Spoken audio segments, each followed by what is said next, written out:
Ruth Asawa was an American modern artist born in 1926 who passed away in 2013. She is most famous for her wire sculpture, which utilizes weaving techniques to create a very engaging and unique style.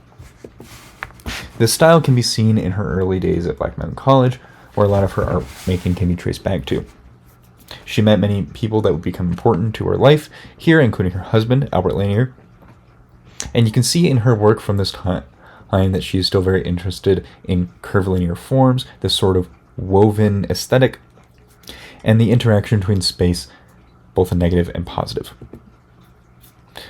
Her wire sculpture has been the subject of much discussion from a formalist point of view, this idea of how the material that it is made from and the way that the material has been manipulated informs the final product. Looking at it through this view, her work is very material and is very present with us right now. But another viewpoint of her work is this idea of ephemeral space and the interaction of it. The way that the positive and negative space of her forms create this sort of immateriality, that the most important parts are the negative spaces between, and the way that how it takes up space in the moment and over time creates a sort of ephemeral quality to these pieces. While these two perspectives can be somewhat at odds, you can also very easily look at the work through both and come to, not easily I should say, some people have looked at the work through both and shown that these are not necessarily, how should I say this, at odds with each other, that you can analyze the work from both perspectives simultaneously.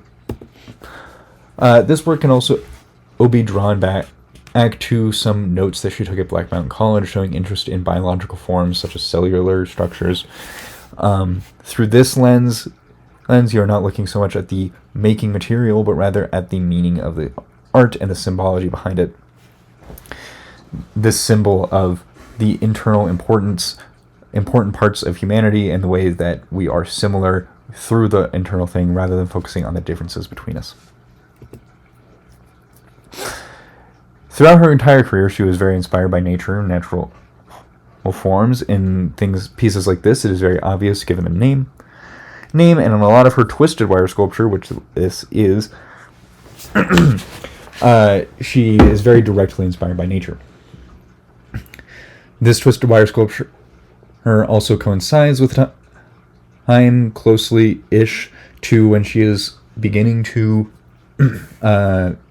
put some focus into art education for children with the Alvarado Project, which she ran for some time.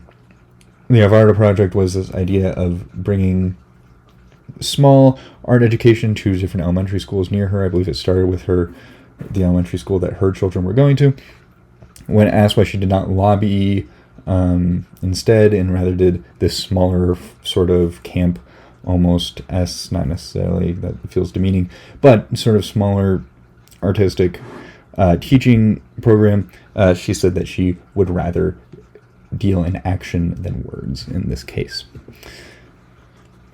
She was defined as a modern artist because she is part of the modernist movement, but from her own words, she felt as though near the end of her life she did not feel as modern anymore. She felt as though her time had passed, her time for innovation, for her to be the innovative one, had passed, and that all the new technology that people were using to make art was simply beyond her. I believe, like a lot of modern artists, that most of her work does stand the test of time. It still feels incredibly interesting and unique looking at it today, and clearly others do too, as one of those images that I showed was from the San Francisco MoMA retrospective that was held last year of her work. The way that her work integrates both a very material and spatial sense and these ideas of it being work that was made while also invoking these natural forms and the interaction between that symbology and the more form-focused viewpoint is something that I think is very interesting and makes the art pretty to look at from just a face value, but also incredibly interesting to dig your teeth into. And here is the sources that I cited.